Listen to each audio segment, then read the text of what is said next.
The night they locked my garage, they thought I'd panic. They thought I'd call, beg, comply.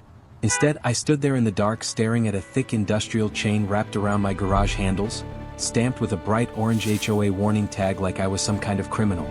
Access suspended, community safety enforcement. Community safety? Inside that garage was my car, my workbench, and the breaker panel that powered half my house. I hadn't missed dues. I hadn't broken any real law. I hadn't even received a final notice. The violation? My garage door had been open for 22 minutes while I cleaned it out. Someone reported it. The HOA labeled it as security vulnerability. So they sent a maintenance crew and physically chained it shut. No vote notice. No hearing. No court order. Just a lock. I checked the HOA portal on my phone. There it was, a backdated violation entry posted 36 hours earlier. A fine already applied. And a message that read, "Failure to comply may result in restricted property access." May result? It already had. That's when I realized something. This wasn't about a garage door. It was a test. See, my property sat directly beside the only electronic gate that controls vehicle entry to the entire neighborhood. Years ago, when the subdivision was built, the developers needed access to run the main power conduit underground. They didn't want to reroute it. So they negotiated a limited utility easement across a narrow strip of my land. Important word, limited. The underground conduit was theirs. But the surface access panel, the manual override switch, and the power control box? Installed inside a steel housing, bolted onto my concrete boundary slab. On my deeded property. Maintained by them. Located on mine. I never cared before. I never interfered. I wasn't petty. Until they chained my garage. I drove to the HOA office the next morning. The property manager gave me the rehearsed tone. It's temporary enforcement. Once you sign the compliance acknowledgement and pay the $1,200 safety fine, the lock will be removed. On what authority did you physically restrict access to my structure? I asked calmly. She shifted. Our bylaws permit corrective action to protect community standards. Show me where it says you can chain private property. Silence. She didn't have that page memorized. Because it didn't exist. I went home and pulled my deed file. Then the original easement agreement. Then the infrastructure layout diagram. And there it was in black and white. The HOA had the right to maintain the gate system. They did not have the right to permanently install hardware or make structural modifications without written property consent. The lock they used on my garage? Installed by their maintenance contractor. Without consent. Technically trespass. Technically unauthorized alteration. I walked outside and looked toward the main neighborhood gate. Cars lined up every morning around 7:45 a.m. when people left for work.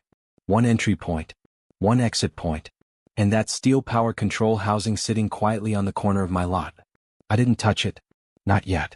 Instead, I sent a certified letter to the HOA demanding immediate removal of the chain and formal proof of enforcement authority within 24 hours. They ignored it. The next morning, I woke up to another notice on my door. Failure to resolve violation will escalate to further access restrictions. Further? They had already crossed the line. That afternoon I made one phone call. Not to a lawyer. To an electrician. By sunset, I had a written inspection confirming that the HOA's external gate power access box was physically mounted on my private slab without a recorded surface rights amendment. Meaning if I chose to deny access for non-emergency maintenance, they'd need my permission. At 6:58 a.m. the next morning, as the first wave of residents approached the neighborhood exit, the main gate didn't open. Cars stacked up. People pressed their remotes. Nothing. The HOA office phone started ringing. And I stood in my driveway staring at the chain on my garage door, waiting for them to understand something very simple. Control goes both ways. By 7:12 a.m. the entire neighborhood was in gridlock. SUVs, sedans, work trucks, parents trying to get kids to school. Everyone stuck behind a silent, unmoving steel gate that had worked perfectly the night before. People kept pressing their remotes. Nothing. The keypad blinked red. A few drivers stepped out of their cars, confused at first, then irritated. By 7:18, irritated turned into angry. The HOA phone line crashed from incoming calls. I didn't disable anything illegally. I didn't cut wires. I didn't damage property. I simply exercised my right to deny non-emergency surface access to equipment mounted on my land, equipment they installed without my written consent years ago. At 7:26, my phone rang. It was the HOA property manager.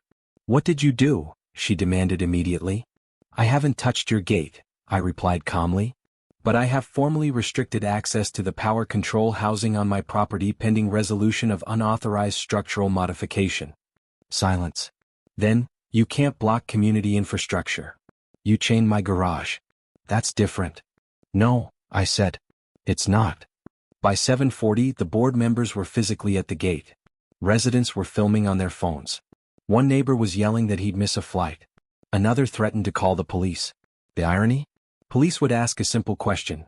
Who owns the land the control box is mounted on? Answer, me. At 8:05, Carol arrived. She didn't look composed this time. She looked furious. She walked straight up my driveway without knocking. "You are disrupting the entire neighborhood," she snapped. "You disrupted my property first. We had authority under safety enforcement. Show me the clause that allows physical seizure of private access." She didn't. Because she couldn't. Instead, she tried intimidation. "If you don't restore gate functionality immediately, we will pursue legal action." I held up my phone and showed her the electrician's report highlighting the unrecorded surface mounting. "You installed infrastructure on my slab without amendment. That's unauthorized use." Her jaw tightened. Cars were still lining up. News travels fast in controlled communities. Within an hour, homeowners began knocking on her door instead of mine. Because this wasn't about a ladder anymore. It was about power abuse. By noon, the HOA's legal counsel called me directly. Unlike Carol, he sounded measured. "We propose a temporary mutual restoration," he said. "You allow access to the gate housing. The association removes the garage restriction. Both sides pause enforcement actions." Pause. "Not admit fault." Pause. "I want written confirmation the chain is removed permanently," I replied. "And I want written acknowledgement that no future physical access restrictions will occur without court order." He hesitated. "Those terms will need board approval." "Then I suggest you move quickly. The line of cars hasn't gotten shorter." By 2:30 p.m., under pressure from furious residents, the HOA maintenance crew arrived at my house. They cut the chain. No apology. No eye contact. Just bolt cutters snapping metal that should have never been there. At 2:42 p.m., I granted temporary access for their technician to reset the gate housing. By 3 p.m., traffic flowed again. But something had shifted permanently. Neighbors who once believed the HOA acted for safety now saw how quickly authority turned into overreach. That night, an emergency board meeting was announced. Topic: Infrastructure compliance and legal risk. For the first time since I moved here, the board wasn't talking about paint colors or lawn height. They were talking about liability. And Carol? She wasn't leading the discussion. She was defending herself. Because once residents realize control isn't absolute, they start asking questions. And questions are far more dangerous than chains. The emergency HOA meeting wasn't packed because people were curious. It was packed because people were angry. Every chair filled. Residents standing along the walls. Phones out. Recording. Carol sat at the front table, but this time she wasn't in control of the room. She looked smaller. The board's attorney opened the meeting instead of her. That told me everything. He started explaining miscommunication, enforcement overreach, and infrastructure technicalities. Carefully chosen words to avoid saying what everyone already knew. They crossed a line. Then a homeowner stood up. "Did you have legal authority to chain his garage?" Silence. The attorney answered instead. "The enforcement action may have exceeded standard procedure." May have. Another resident raised her hand. "And the gate? Is it true it's partially on his property?" More silence. Because now this wasn't about me. It was about risk. Financial risk. Legal risk. Personal risk. I didn't interrupt. I didn't argue. I just waited. Then Carol finally spoke. "Our intention was to protect community safety." That word again. Safety. As if a ladder inside a garage threatened civilization. That's when I stood up. "You didn't protect safety," I said calmly. "You tested control." The room went quiet.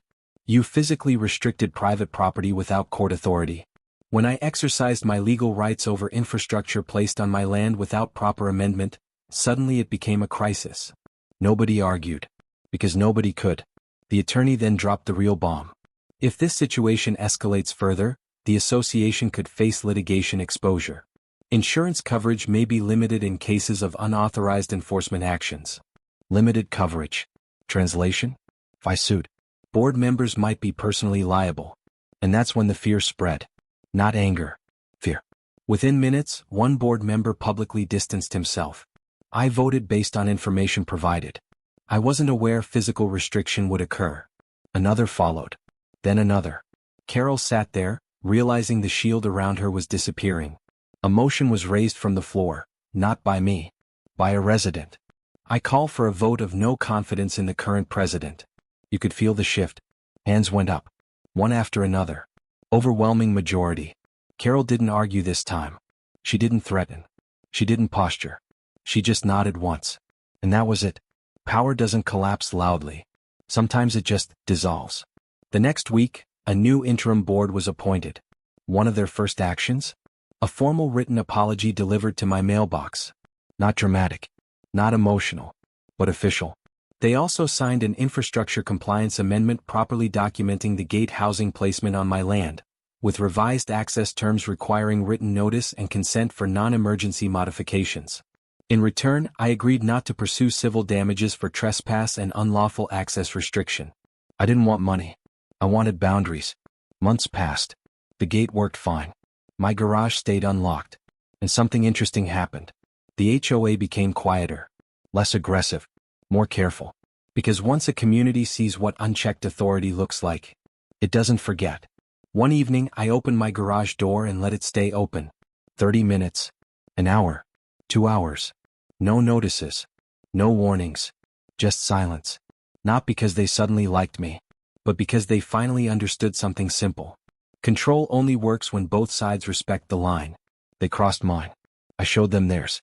And after that, nobody touched the chain again.